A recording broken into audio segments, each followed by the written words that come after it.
리걸마인드 연구소입니다. 대한민국 국민이 점점 무식해지고 있다 하는 이야기를 하겠습니다.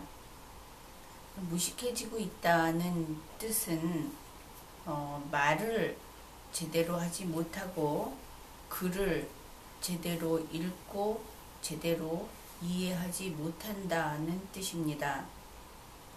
그럴 리가 없다고 하는 분들이 있을 겁니다. 대한민국은 OECD 회원국이고 초등학교와 중학교 9년 동안 의무교육을 실시하는 국가입니다. 그러니 그럴 리 없다. 그렇게 이야기할 만도 하지요. 그런데 이 대한민국의 문맹률이 대단히 높습니다. 그 문맹률이라고 하는 것은 물론 옛날식으로 난 놓고 기억자를 아는가 모르는가 하는 그런 문맹률은 아닙니다. 그러니까 21세기에 새로 생긴 문맹의 기준이다 생각하면 되겠습니다. 물론 이것이 21세기에 새로 생긴 것은 아닙니다.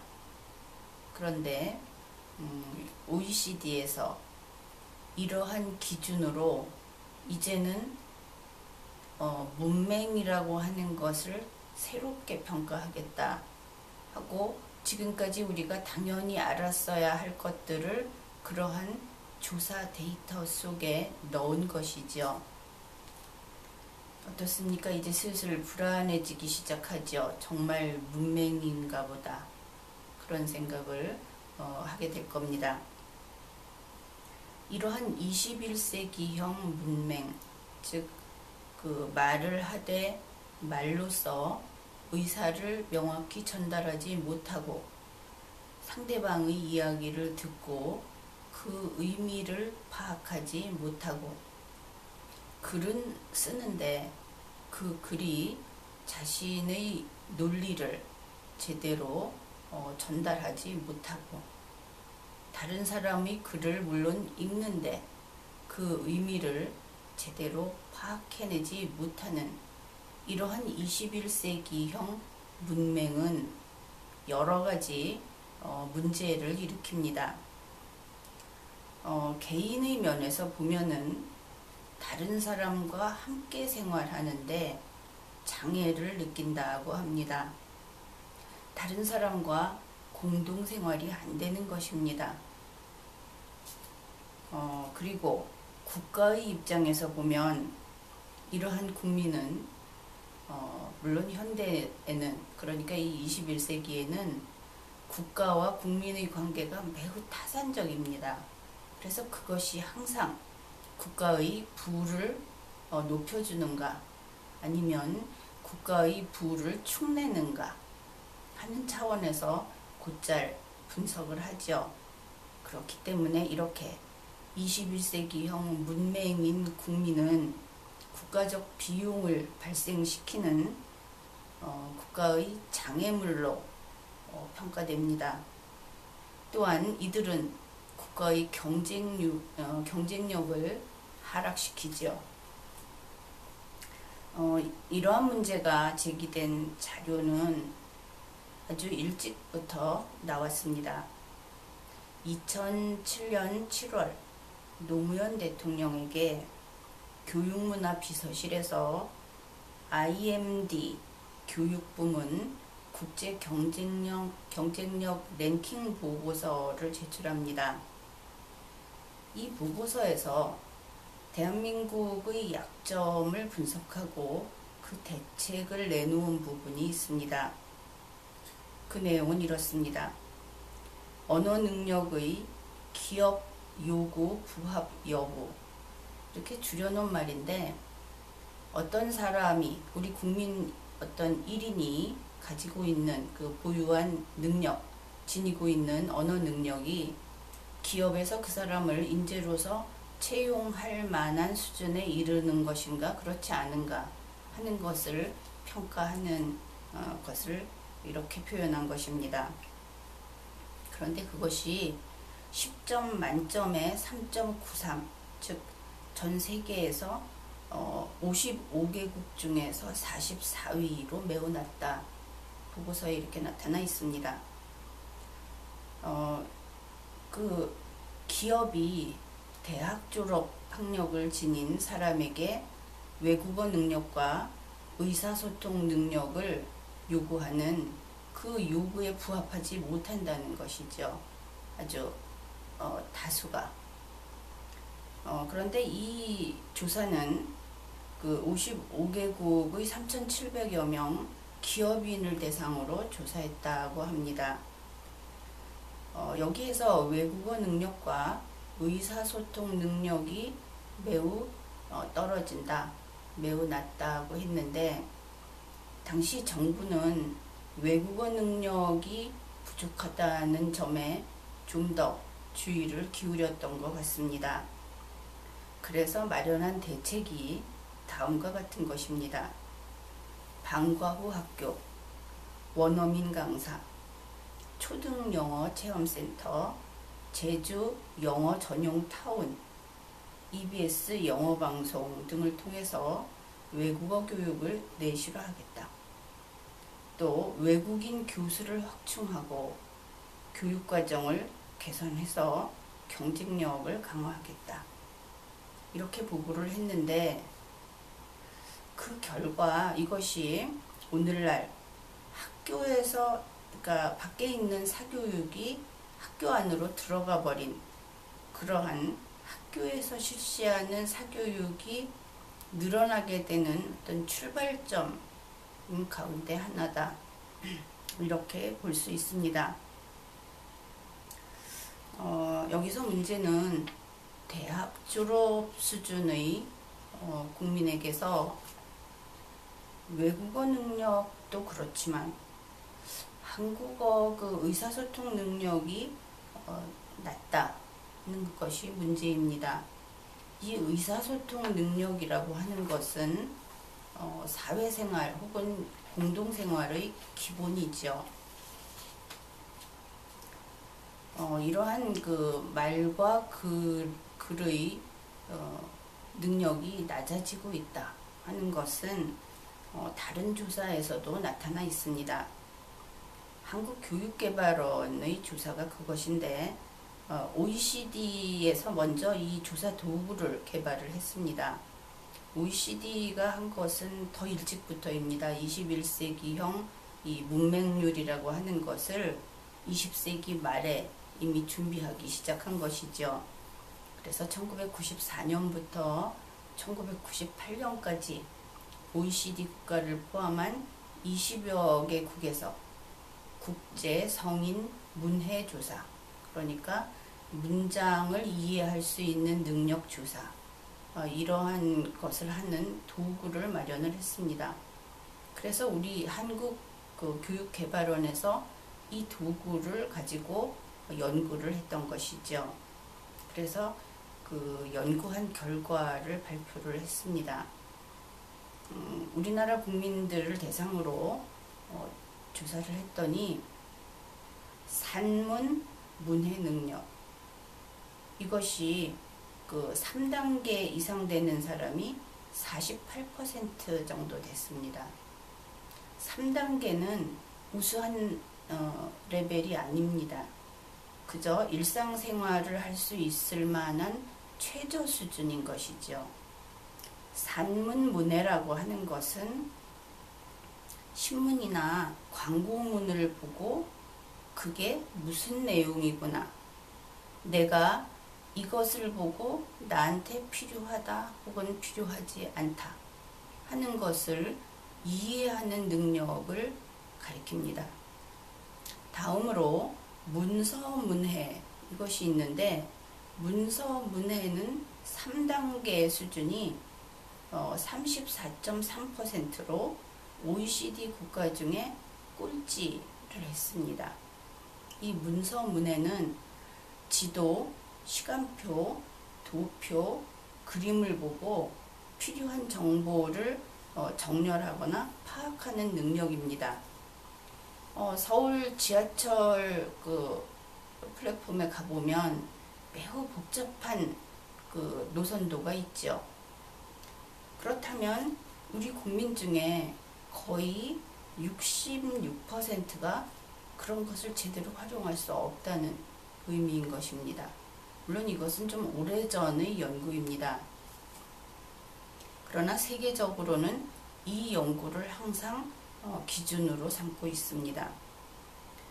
우리나라 사람들은 셈을 하는 데는 조금 소질이 있는 것 같습니다. 그래서 세 번째 조사는 수량문해, 그래서 기본적인 숫자 계산하는 능력인데 좋다고 해도 그렇게 좋지는 않습니다. 이 경우에 3단계가 되는 사람들은 56.5%였습니다. 나머지 사람들은 일상생활이 가능한 그 최저 수준에 미달되고 있다는 뜻이죠. 그리고 나서 2004년 한국교육개발원에서 한국교육인적자원지표라는 그 연구보고서를 내면서 거기에서 우리나라 국민들의 문서 해독 수준을 또 발표한 데이터가 있습니다. 이 문서 해독 수준은 역시 구직 원서, 공급 명세서, 이러한 문서의 내용을 이해할 수 있는가를 평가한 것입니다. 여기에서 전혀 못하는 1단계가 38%, 그리고 하기 어려운 2단계가 37.8%, 그리고 이러한 것들을 그저 읽고 이해할 수 있는 최저 수준이 3단계가 21.9%, 그리고 그 일상생활을 하는데 충분한 그러한 문해력 수준이라고 하는 4단계는 2.4%에 불과했습니다.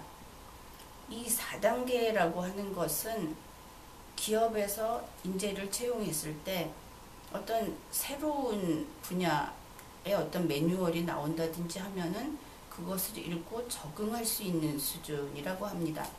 그러니까 이 4단계가 최고급 두뇌라는 뜻은 전혀 아닌 것이고 이것은 그 산업에서 필요한 인재를 기준으로 평가한 것이기 때문에 4단계가 이렇게 적은 것은 좀 곤란한 상태라고 하겠습니다. 그래서 국내 조사를 보면 2014년까지 이러한 데이터가 나와 있는 것을 보았습니다. 그런데 여기 문제가 뭐냐면은 앞으로는 이러한 그 측정 도구를 가지고 21세기 문맹률을 측정을 했다 할 때 그 수치가 낮아졌다고 해서 결코 안심할 수 없다, 그런 이야기를 하려고 합니다. 왜냐하면 우리나라 국민들은 암기력도 좋고 또 경쟁에서 지는 것을 매우 싫어합니다. 그래서 번번이 측정 도구를 무력화해버리는 일들이 발생했습니다. 예를 들어서 학생들이 하는 피사 그 테스트가 있죠.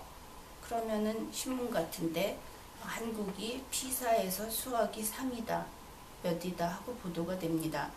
그런데 이것은 원래 수학 능력이 우수한 학생이어서 그 테스트를 했더니 3위를 했으면 이 도구는 제대로 쓰인 것입니다. 그런데 우리나라에서는 피사 테스트를 위한 학습을 합니다. 피사 수학 학습을 해서 그래서 피사 수학 3위가 나오는 것입니다. 이 차이를 명확히 보여주는 것이 토익입니다.